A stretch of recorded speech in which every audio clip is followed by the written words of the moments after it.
bisa kembali beribadah di awal bulan Juni, dan kita masuk ke dalam 10 hari pencurahan Roh Kudus, di mana ketika Yesus naik ke surga, Dia berjanji kepada setiap orang yang percaya, Dia akan memberikan penolong yang lain yang akan menyertai Dia, sehingga kita tidak menjadi anak yatim piatu yang kehilangan sosok penyelamat, penghibur, tetapi Yesus menjanjikan Roh Kudus dalam hidup kita. Maka saudara terkasih dalam nama Tuhan, tema firman Tuhan pada saat pagi hari ini adalah Roh Kudus yang mengubahkan hidup kita. Mari kita buka kita terambil dalam kitab Roma pasalnya yang ke-8.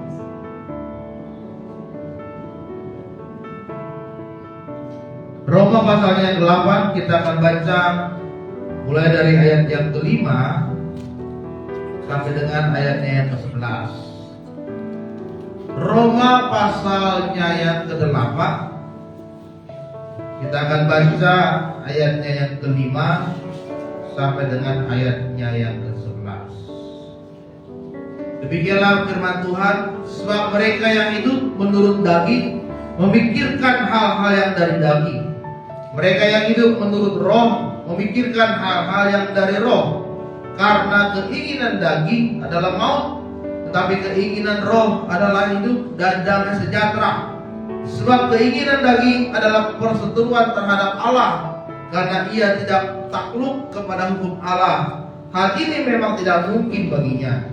Mereka yang hidup dalam daging tidak mungkin berkenan kepada Allah. Tetapi kamu tidak hidup dalam daging, melainkan dalam roh, jika memang roh diam di dalam kamu. Tetapi jika orang tidak memiliki roh Kristus, ia bukan milik Kristus. Tetapi jika Kristus ada di dalam kamu, maka tubuh memang mati karena dosa, tetapi roh adalah kehidupan oleh karena kebenaran. Dan jika roh Dia yang telah membangkitkan Yesus dari antara orang mati diam di dalam kamu, maka Ia yang telah membangkitkan Yesus Kristus dari antara orang mati juga akan menghidupkan tubuhmu yang fana itu oleh rohnya yang diam di dalam kamu. Saudara terkasih dalam nama Tuhan, pagi hari ini firman Tuhan menguatkan hidup kita agar kita membuka hati, kita membuka hidup kita untuk dipenuhi oleh Roh Kudus. Agar Roh Kudus bisa tinggal di dalam hidup kita. Kenapa kita harus hidup di dalam Roh Kudus? Karena Roh Kudus itu akan mengubahkan hidup kita. Firman Tuhan katakan di dalam Roma 8 tadi adalah orang yang tidak memiliki Roh Kudus, maka dia akan melakukan perbuatan daging. Perbuatan daging itu bukan berarti kita setiap hari makan daging sapi, daging ayam, bukan. Tetapi perbuatan daging di dalam Alkitab, di dalam Roma 8 diambil dari bahasa Yunani itu adalah sarx. Sarx itu artinya adalah dosa. Orang yang tidak dipenuhi oleh Roh Kudus, yang tidak ada Roh Kudus dalam hidupnya, maka dia akan selalu berada di dalam dosa. Dan jelas dikatakan tadi bahwa orang yang hidup di dalam dosa itu sama saja melakukan perlawanan kepada Tuhan. Dia miliknya, bukan milik Tuhan. Dia milik dosa, dia hamba dosa. Dia milik dari kuasa kegelapan. Tetapi orang yang hidup di dalam roh, maka dia adalah milik Kristus. Dan hidupnya merasakan sukacita dan damai sejahtera dari Tuhan. Makanya saudara terkasih dalam nama Tuhan, hari ini kita rindu supaya Roh Kudus mengubahkan hidup kita, untuk tetap melepaskan diri dari perbuatan daging kita. Dalam Galatia 5 ayatnya yang ke-19 dikatakan, perbuatan daging sudah nyata. Ada percabulan, ya, ada kecemaran, ada hawa nafsu, ada penyembahan berhala, ada sihir, ada perseteruan, perselisihan iri kepentingan diri kita sendiri. Roh pemecah, kemabukan, pesta pora. Dan firman Tuhan katakan, dia tidak akan mendapatkan bagian di dalam kerajaan Allah. Jadi Roma 8 dengan Galatia 5 itu saling berkaitan. Orang yang tidak dipenuhi Roh Kudus, dia akan melakukan perbuatan daging. Dan orang yang melakukan perbuatan daging tidak akan mendapatkan bagian di dalam kerajaan Allah. Oleh sebab itu saudara, kita rindu agar hidup kita hari ini dipenuhi oleh Roh Kudus. Di dalam Alkitab ada orang yang sudah diperbaharui karena Roh Kudus itu sudah tinggal di dalam hidup dia. Yang pertama ada seorang yang bernama Zakheus, seorang pemungut cukai yang dia setiap hari selalu merampas bagian-bagian dari setiap orang untuk diberikan kepada Raja Romawi. Dia selalu menindas orang. Dia tidak mau tahu, pokoknya apa yang dimiliki orang pada hari itu diambil. Ya, semua orang tidak suka dengan dia. Tetapi ketika Roh Tuhan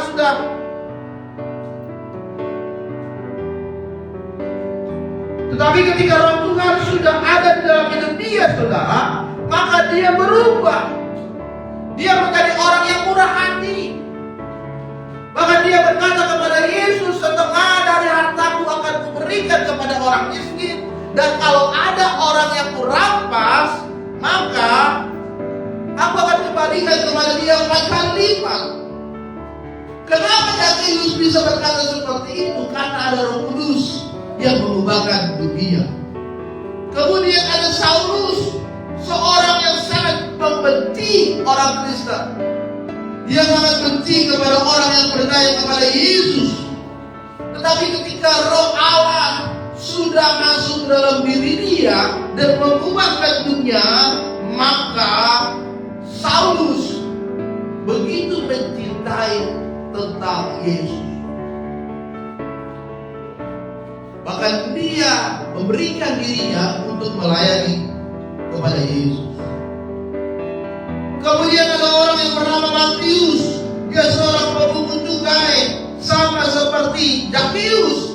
Tetapi ketika dia sudah diubahkan oleh Tuhan, maka Matius dia memberikan diri dan dia berkata kepada murid-murid Tuhan yang lain, aku mau menjadi murid Kristus. Kemudian ada Petrus. Petrus ini adalah orang yang sangat pengecut. Bahkan dia adalah orang yang menyangkal Yesus ketika Yesus akan disalibkan. Tetapi ketika Roh Kudus mengubahkan hidupnya, dia menjadi seorang yang pemberani.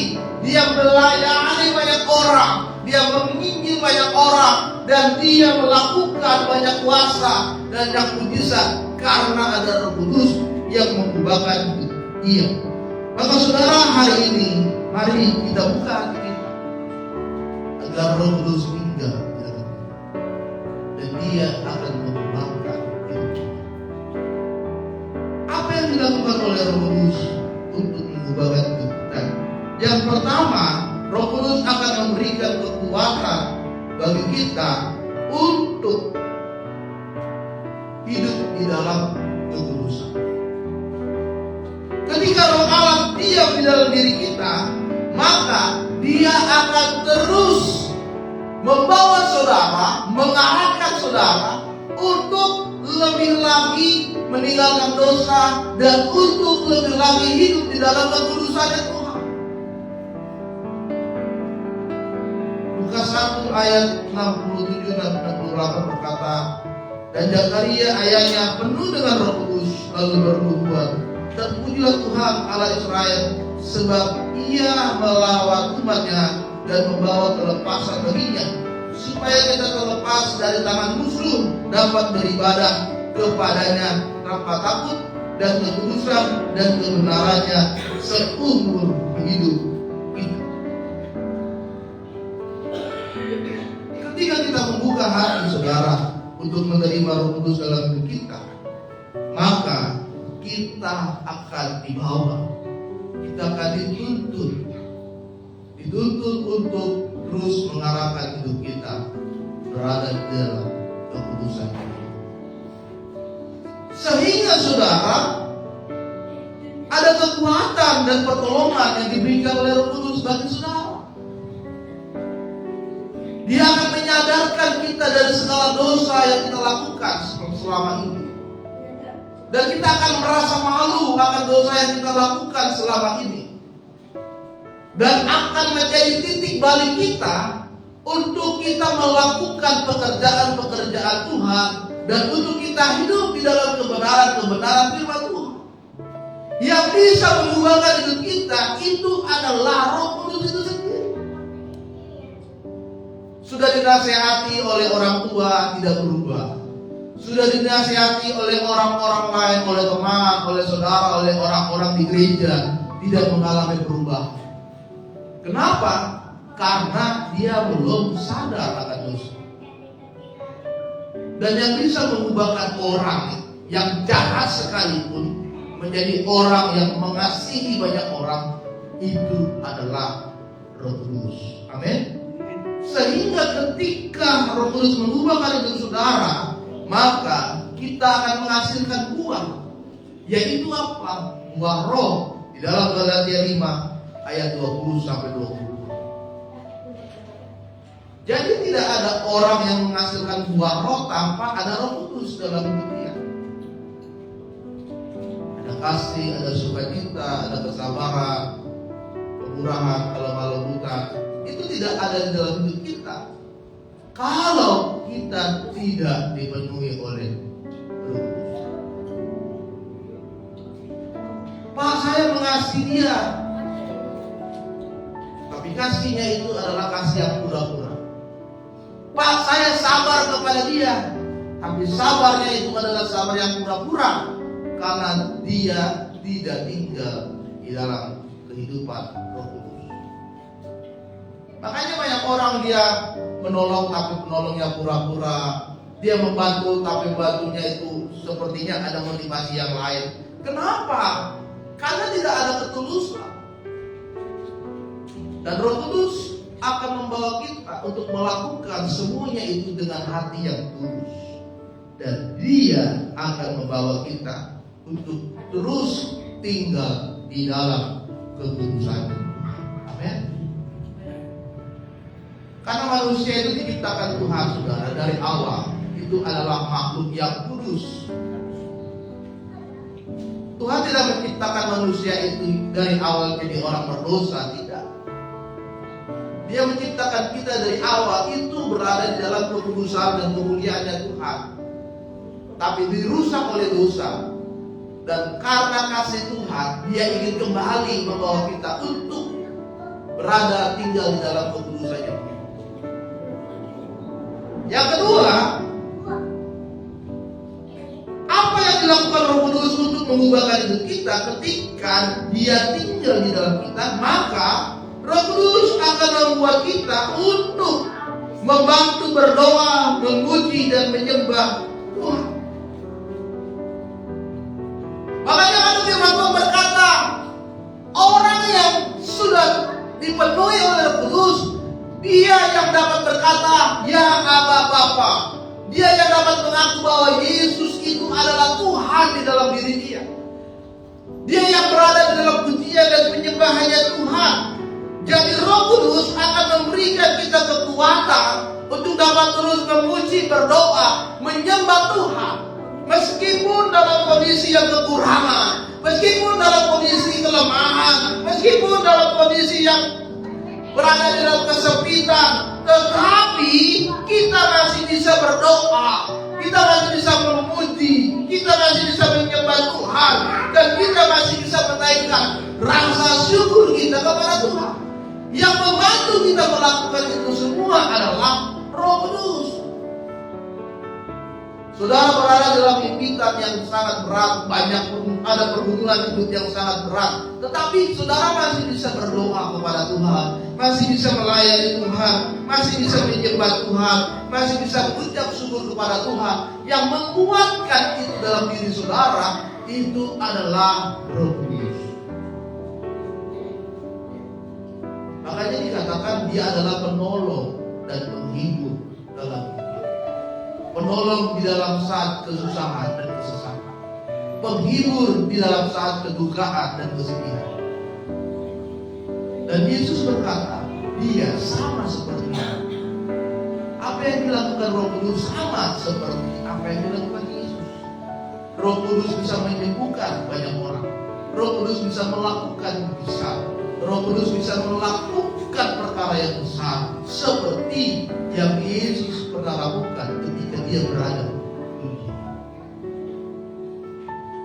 1 Korintus 14 ayat 15 berkata, jadi apa yang harus aku perbuat? Aku berdoa dengan rohku, tetapi aku akan berdoa juga dengan akal budiku. Aku akan menyanyi dan memuji dengan rohku, tetapi aku juga menyanyi dan memuji dengan akal budiku. Jadi yang kedua, saudara, Roh Kudus akan menguatkan kita untuk selalu berdoa, memuji dan memuliakan Tuhan. Amin. Sehingga kesukaan kita adalah selalu menjadi penyembah yang benar di hadapan Tuhan. Maka Roh Kudus akan membukakan diri kita bahwa panggilan kita adalah panggilan untuk melayani Tuhan. Amin. Yang ketiga dan yang terakhir adalah Roh Kudus akan memberikan kita kuasa untuk melayani Tuhan. Ketika kita dipenuhi oleh Roh Kudus dan Roh Kudus tinggal dalam hidup kita, maka yang ketiga, dia akan memberikan kuasa. Ketika Yesus naik ke surga, dia berkata kepada murid-muridnya, tinggallah dulu di Yerusalem dan nantikanlah yang dijanjikan oleh Bapa, yaitu apa? Roh Kudus. Ketika Yesus naik, murid-murid Tuhan mereka berdoa. Mereka berdoa menantikan Roh Kudus. Dan ketika Roh Kudus sudah dipenuhi, tinggal di dalam diri mereka, maka firman Tuhan katakan, aku akan memberikan kekuasaan menjadi saksi untuk melayani Tuhan. Sehingga saudara, ketika kita melayani Tuhan, kita melayani dengan kuasa dari Roh Kudus. Dan Roh Kudus itu akan selalu membantu saudara untuk meningkatkan kapasitas pelayanan saudara, kapasitas diri saudara untuk melayani Tuhan. Ada panggilan, ada karunia yang diberikan Roh Kudus untuk membantu saudara melayani Tuhan dengan tujuan untuk memuliakan dan menyenangkan dan memenangkan banyak jiwa. Makanya kalau saudara lihat ada pendeta yang bisa mengusir setan, mengusir roh jahat, itu karunia Roh Kudus. Ada pendeta yang bisa menyembuhkan orang sakit, itu karunia Roh Kudus, bukan karena pendetanya, tapi karena Roh Kudusnya. Ada pendeta yang bisa melakukan, ada hamba Tuhan yang bisa melakukan mujizat, itu karunia dari Roh Kudus yang diberikan dalam diri untuk melayani Tuhan. Oleh sebab itu saudara, ketika Roh Kudus sudah ada dalam hidup, dia mengubahkan hidup saudara, sehingga tujuan hidup kita bukan lagi perkara-perkara dunia, tetapi tujuan hidup kita adalah perkara-perkara surga. Yang terutama sekarang itu adalah Tuhan dan yang lainnya menolong. Sehingga tidak ada lagi kekhawatiran, kita tidak lagi gelisah, kita tidak lagi bimbang dalam hidup kita. Dan orang yang sudah dipenuhi Roh Kudus, dia akan yakin dan percaya bahwa Tuhan akan selalu menyertai kita. Amin. Sudah terkasih dalam nama Tuhan, hari ini biarlah Roh Kudus mengubahkan hidup kita. Dia akan membimbing, dia akan menuntun saudara, dia akan terus membawa saudara kepada jalan yang benar dan membawa saudara untuk mengalami kebangkitan dan terobosan dalam hidup saudara. Jangan takut, jangan khawatir, jangan gelisah. Yesus berkata, engkau tidak seperti yatim piatu. Aku berikan Roh Kudus dan dia tinggal di dalam hati. Hari ini mari kita buka hati kita, Roh Kudus tinggal di dalam. Amin.